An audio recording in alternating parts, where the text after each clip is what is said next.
Shri Gurucharitra Chapter 22 Shri Gurudeva Datta Parabrahmane Namaha. Shri Guruji caused to milk from barren buffalo. Shri Gurucharitra is a pot full of ambrosia. Any amount of consumption of that does not satisfy the hunger. For the aspirant, Guru is the supreme abode, refuge. Namadharaka requested Siddhamuni to narrate to him as to how the glory of Shri Guruji got unfolded after his arrival to Gangapur, and to ensure that the principle of Guru gets rooted in him quickly.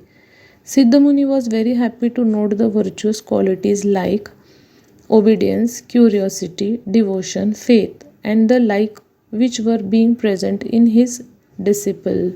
Siddhamuni told thus, Namadharaka, Shri Gurucharitra is the best medium to be eligible to earn the grace of Guru. Shri Guru, who arrived to Gangapur in 1439, stayed in isolation for some time without the knowledge of general public beneath the Audumbar tree that was located in the most meritorious confluence of Bhima Amarja rivers. There is a peepal tree which fulfills the desires of devotees. The confluence is equivalent to holy place Prayag. In that confluence there is a gathering of 8 holy ponds too, to make known the glory of all those tirthas and to promote the welfare of devotees. Shri Narsingh Saraswati Guruji stayed there secretly. The lotus feet of Shri Guruji is the refuge, confluence of all holy tirthas, but all are not aware of this fact. Shri Guru's volition to go on pilgrimage is only to make known those sacred places which were unknown earlier. Just as it is not possible to hide the brilliance of Sun God, so also it is not possible to hide the glory of Shri Guruji for a long time. In the village Gangapur, there was a crowded colony which housed several learned Brahmins. Most of the Brahmin families who were staying in that colony were leading a happy and prosperous life without any deficiencies or difficulties of whatsoever nature. Out of those happy families, there was one family which was deprived of money, wealth, etc., and leading a very miserable poverty stricken life. That family had no income from the priestly occupation in which it was engaged, but the family was leading a very virtuous life, practicing Brahminic religion in an appropriate manner. During his stay at the confluence, Sri Guruji used to visit Gangapur for seeking alms. That poor Brahmin, as stated above, of Gangapur, had one sterile buffalo in his house which never yielded any milk. The buffalo was quite aged.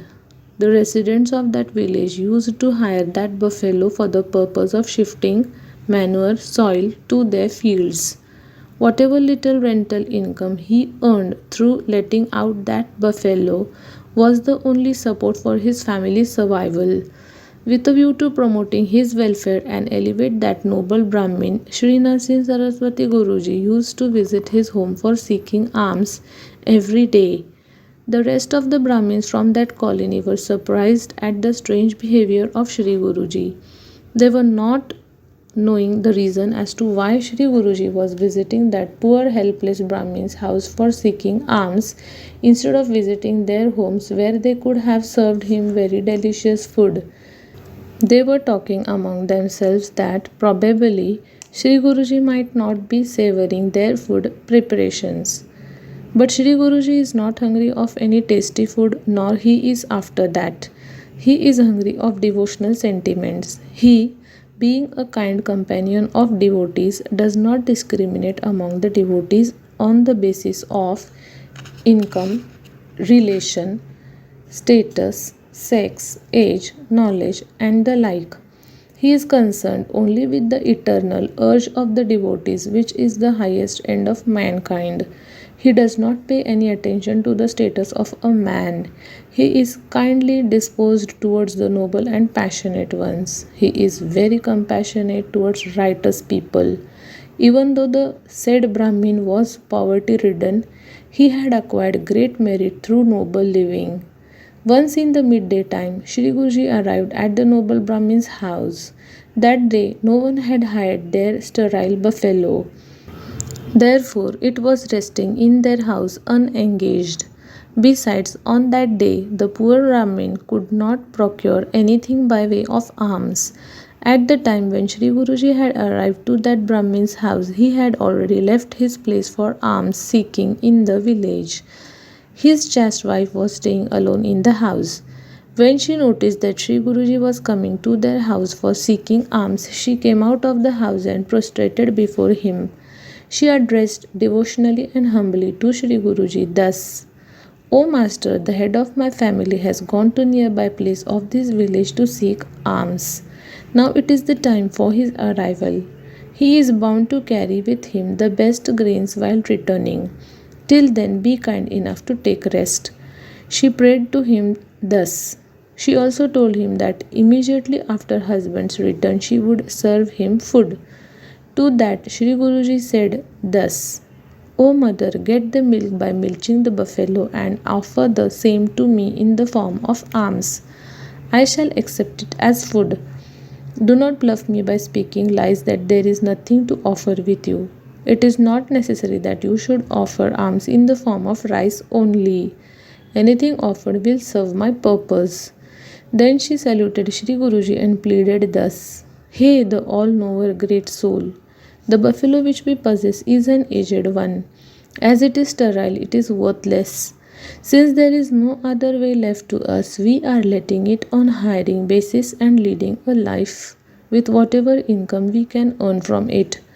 O Master, is there any known incident wherein a sterile buffalo has yielded milk?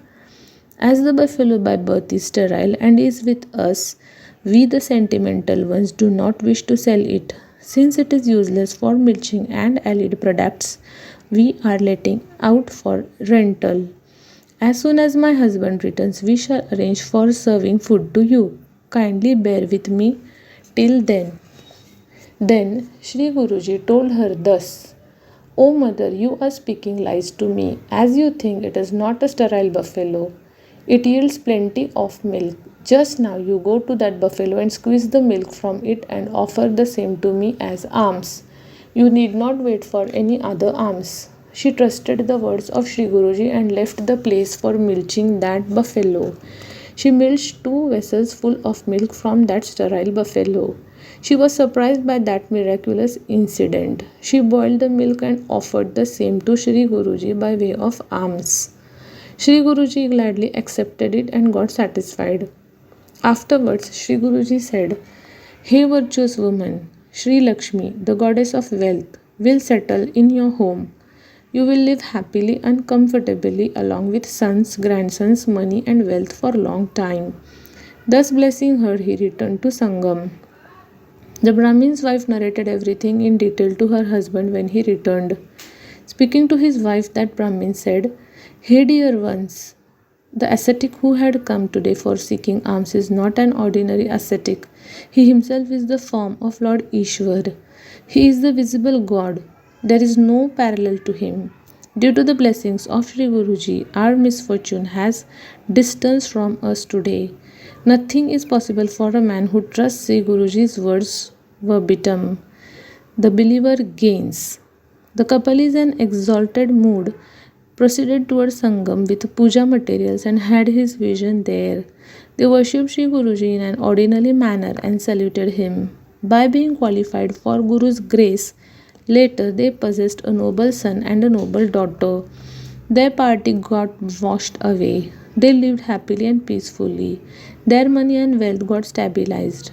Indeed, the fortunate and virtuous are those who are graced by Guru.